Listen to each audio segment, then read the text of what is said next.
Elizabeth I came to the English throne in 1559, determined to put an end to the religious divisions which had plagued the country since the reign of her father, Henry VIII.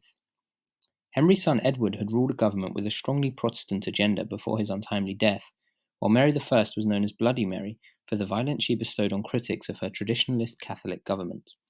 Elizabeth I was a Protestant, but one who declared she did not want to be a window into men's souls. In other words, she would not persecute those with religious beliefs that differed from her own. However, Elizabeth's kingdom still contained powerful Catholics who did not see her as the legitimate monarch.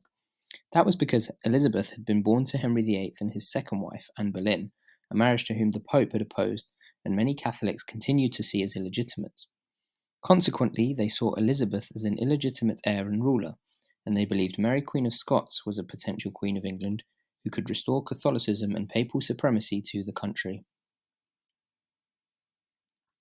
English Catholics were a particularly dangerous threat to Elizabeth, as many were nobles who held significant power in their regions, which were disproportionately in the north of England. Just how profound the opposition to the Protestant Reformation was in northern England was first shown during the reign of Henry VIII, in 1536's Pilgrimage of Grace, which had seen approximately 30,000 rebels march in opposition to the new Protestant agenda.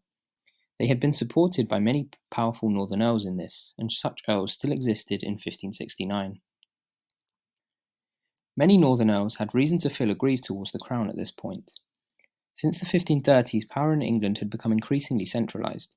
The work of Thomas Cromwell during the reign of Henry VIII was key to this, and Elizabeth was known to consult a few of her favourites for her major decisions, thus sidelining many noblemen across England. In particular, those based in the north felt sidelined as they were far away from the power base of London.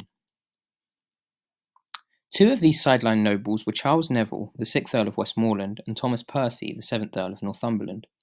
Neville and Percy convinced 700 soldiers to start the rebellion, and they celebrated Mass in Durham Cathedral, a clear act of defiance which reflects the religious motivations of the rising. The rebels then moved south into Yorkshire and destroyed items representing Protestantism on the way. The rebels captured Hartlepool from its crown defenders, and Elizabeth had no choice but to respond. The response came in the form of an army led by the Earl of Sussex, and this forced Percy and Neville to flee to Scotland. In Scotland, they received some protection from the Catholic nobles there. Westmoreland and others were able to successfully flee to mainland Europe from Scotland, but the Scottish nobles eventually gave Percy of Northumberland back to the English for a fee of £2,000. Meanwhile, over 600 rebels were executed for their role in the Northern Rebellion.